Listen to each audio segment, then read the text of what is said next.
ఒకే ఏడాదిలో 2 సార్లు బడ్జెట్ ప్రవేశపెట్టి డిప్యూటీ సీఎం ఆర్థిక శాఖ మంత్రి మల్లు భట్టి విక్రమార్క గారైతే ఒక కొత్త రికార్డును సృష్టించారండి. అంతేకాదు ఈ 2024-25 ఆర్థిక సంవత్సరానికి గాను ప్రవేశపెట్టిన బడ్జెట్ లో సంక్షేమ కార్యక్రమాలన్నిటికీ కలిపి 1,10,000 కోట్ల రూపాయలను ఒకేసారి ప్రకటించడం జరిగింది. ఈ సంక్షేమ కార్యక్రమాలకు ప్రకటించిన 1,10,000 కోట్ల రూపాయల్లో చేయూత పెన్షన్లకు ఎంత బడ్జెట్ కేటాయించారు, వృద్ధులకు 4,000, దివ్యాంగులకు 6,000 రూపాయల పెన్షన్ ఎప్పుడు ఇస్తారు, ప్రజాపాలన కార్యక్రమంలోను అలాగే మీ సేవల్లోనూ చేయూత పెన్షన్ కి అప్లై చేసుకున్న వారికి కొత్త పెన్షన్లు ఎప్పుడు మంజూరు చేస్తారు తదితర పూర్తి సమాచారాన్ని నేను మీకు ఈ వీడియో ద్వారా తెలియజేస్తాను. తెలంగాణ ప్రభుత్వం అందించే 6 గ్యారెంటీ పథకాలు, ప్రభుత్వ ఉద్యోగ సమాచారం ఏది ఉన్నా ఉన్నది ఉన్నట్టుగా నేను మీకు తెలియజేస్తూ ఉంటాను. ఈ సమాచారాన్ని మీరు మీ మొబైల్ ఫోన్ ద్వారా చూసి తెలుసుకోవడం కోసం ఈ పవన్ టాక్స్ తెలుగు ఛానల్ ని లైక్ చేసి సబ్స్క్రైబ్ చేసుకోండి. ఇక విషయంలోకి వెళ్తే 6 గ్యారెంటీ పథకాలతో పాటు ముఖ్యమైన చేయూత పెన్షన్ కి కూడా రాష్ట్ర ప్రభుత్వం బడ్జెట్ లో నిధులను అయితే కేటాయించడం జరిగింది. ప్రస్తుతం 10 కేటగిరీలకు సంబంధించి ఆసరా పెన్షన్లు పొందుతున్న వారి సంఖ్య 43,70,751 ఉండగా ఈ ఆసరా పెన్షన్ల పంపిణీకి 1,000 కోట్ల రూపాయలు ఖర్చు అవుతుంది. ఏడాదికి 12,000 కోట్ల రూపాయలు ఖర్చు అవుతుంది. ప్రస్తుతం 2016 ప్రకారం ఈ లెక్క.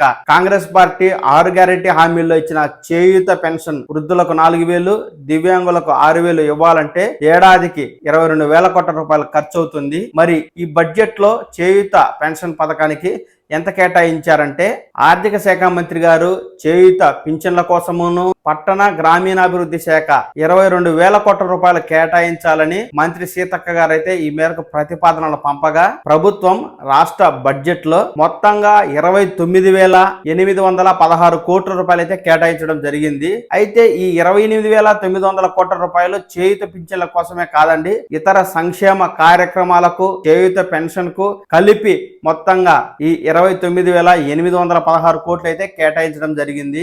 ఈ కేటాయింపుల ప్రకారం చేయూత పెన్షన్లకు గాను తెలంగాణ ప్రభుత్వం బడ్జెట్ లో 14,628 కోట్ల రూపాయలు అయితే కేటాయించింది. అయితే కాంగ్రెస్ పార్టీ ఇచ్చిన హామీ మేరకు 10 కేటగిరీల వారికి ప్రస్తుతం 2,016, 4,016 వస్తూ ఉండగా ఈ చేయూత పెన్షన్లు వృద్ధులకు 4,000, దివ్యాంగులకు 6,000 రూపాయలు పెంపు చేసినట్లయితే ఏడాదికి 22,000 కోట్ల రూపాయలు అయితే అవసరం అవుతాయి. కానీ ప్రకటించిన బడ్జెట్ మాత్రం కేవలం 14,628 కోట్ల రూపాయలు మాత్రమే ఉంది. చేయూత పథకానికి కేటాయించిన నిధుల ప్రకారం చూసుకున్నట్లయితే ఈ యొక్క పెన్షన్ల పెంపుకు ఈ అమౌంట్ ఏమాత్రం సరిపోదు. ప్రజాపాలన కార్యక్రమంలోను అటు మీ సేవల్లోనూ చేయూత పెన్షన్ కి అప్లై చేసుకున్న వారు, కొత్త వారు ఎవరైతే మాకు పెన్షన్ ఎప్పుడు మంజూరు చేస్తారో అని ఆశగా ఎదురు చూస్తున్నారు కదా, అలాంటి వారికి కొత్తగా మంజూరు చేసి ఈ పాత పెన్షన్లే 2016, 4,016 ఇచ్చినట్లయితే ఈ బడ్జెట్ అయితే సరిపోతుంది. మరి వృద్ధులకు 4,000, దివ్యాంగులకు 6,000 పెంచి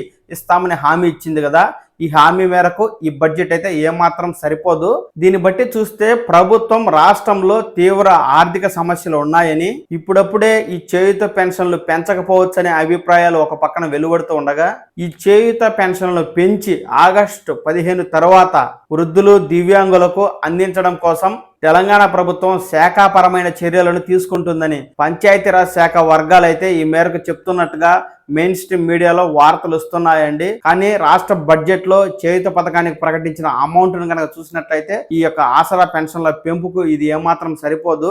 4,000 ప్లస్ 6,000 రూపాయలు చేయూత పెన్షన్ పెంపు చేసి ఆగస్టు 15వ తేదీ ఇస్తారని పంచాయతీరాజ్ శాఖ వర్గాలు చెప్తున్నట్టుగా మీడియాలో అయితే వార్తలు వస్తున్న నేపథ్యంలో ప్రభుత్వం దీని గురించి మునుముందు మరింత స్పష్టత ఇస్తే తప్ప మనకు ఈ విషయాలపై ఎటువంటి సమాచారము లేదు. ఏది ఏమైనా రాష్ట్ర బడ్జెట్ లో ఆసరా పెన్షన్ కి సంబంధించి కేటాయింపులు జరగలేదు అంటూ వస్తున్న వార్తలకు ఈ మేరకు చెక్ పెడుతూ చేయూత పెన్షన్ కి 14,628 కోట్ల రూపాయలు అయితే ప్రభుత్వం కేటాయించింది. ఇకపై కొత్త పింఛన్ల మంజూరు చేయడం, అలాగే ఈ యొక్క చేయూత పెన్షన్లు వృద్ధులకు 4,000, దివ్యాంగులకు 6,000 పెంపు చేయడం ఒకటే మిగిలి ఉంది. గ్రామీణాభివృద్ధి శాఖ అధికారులు చెప్తున్న వివరాల ప్రకారం ప్రభుత్వం ఈ పెన్షన్ ను పెంచాలనే ఉద్దేశంతోనే ఉందని, ఆగస్టు 15వ తేదీ తర్వాత ఎప్పుడైనా పెంపు చేయడానికి అన్ని రకాల ఏర్పాట్లు చేస్తుందని ప్రభుత్వ పరంగా తమకు సమాచారం ఉందని పంచాయతీరాజ్ గ్రామీణాభివృద్ధి శాఖ అధికారులు తెలియజేస్తున్న ప్రకటన అయితే ఒకంత హర్షించదగ్గదే. చూద్దాం ముందు ముందు తెలంగాణ ప్రభుత్వం ఈ ఆసరా పెన్షన్లకు సంబంధించి ఎలాంటి తాజా సమాచారాన్ని ప్రకటించిన వెంటనే నేను ఉన్నది ఉన్నట్టుగా మీకు తెలియజేస్తాను. ఈ సమాచారాన్ని మీరు తెలుసుకోవడం కోసం ఈ పవన్ టాక్స్ తెలుగు ఛానల్ ని లైక్ చేసి సబ్స్క్రైబ్ చేసుకోండి. నమస్కారం.